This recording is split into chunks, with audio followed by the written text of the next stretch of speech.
حسن عبد الله الشرفي، عضو اتحاد الأدباء والكتاب اليمنيين، عضو الاتحاد العام للكتاب العرب، من مواليد قرية الخواقعة بالشاهل، مديرية الشاهل، قضاء الشرفين، محافظة حجة. ولد في عام 44 و900 وألف. بلغ سن العشر في 54. كان في عام 50 قد حفظ من القرآن إلى سورة الأحقاف. في 51 انتقل أبي رحمة الله تغشاه معلما بمديرية المفتاح، فبقينا في المفتاح إلى عام 62 عند قيام الثورة. كنت يومها قد حفظت القرآن كما قلت، في عام 54 حفظت القرآن كاملا، ومن 55 إلى 57 كنت راعي غنم، راعي قطيع صغير من الغنم. سعدت به كثيرا ولا أدري هل سعد معي أو أشقيته بشقاوتي. على كل، من عام 58 إلى 60 طالبا بالمدرسة العلمية بالمحابشة.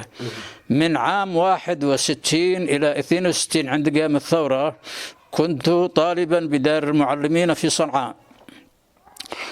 قامت الثورة وأنا في صنعاء، فعينت في أكتوبر 63 مديرا لأول مدرسة بالمحابشة، مدرسة ابتدائية كانت تسمى قبلها المكتب، بدأنا نسميها المدرسة الابتدائية.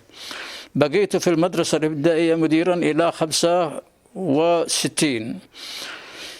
من 65 إلى 70 بقيت في القرية بالشاهل طبيبا متجولا وخياطا وطبيبا متجولا كما قلت، واحترفت أكثر من حرفة. في 71 بقيت عاما كاملا بمديرية الزيدية أبحث عن لقمة عيش.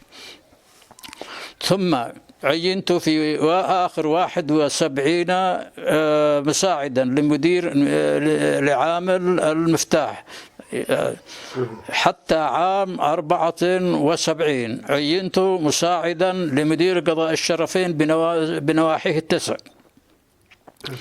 بقيت في هذا العمل إلى عام 1980 حين عينت عاملا لمديرية كحلان الشرف حتى عام 72،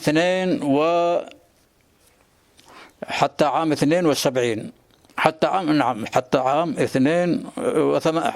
82. من عام 82 إلى 84 كنت عاملا لمديرية فلح الشام. قبل ذلك في المحابشة كنت أول رئيس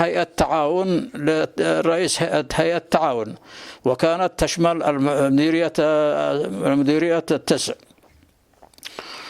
على كل حال نأخذ الأشياء برؤوس عناوين.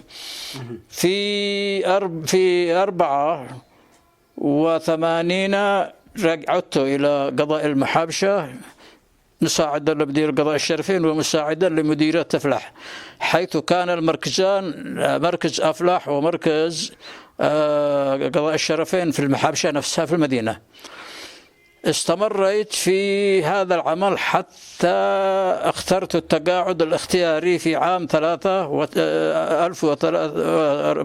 1993، حيث انتقلت في شهر 10 إلى صنعاء واستقريت بها.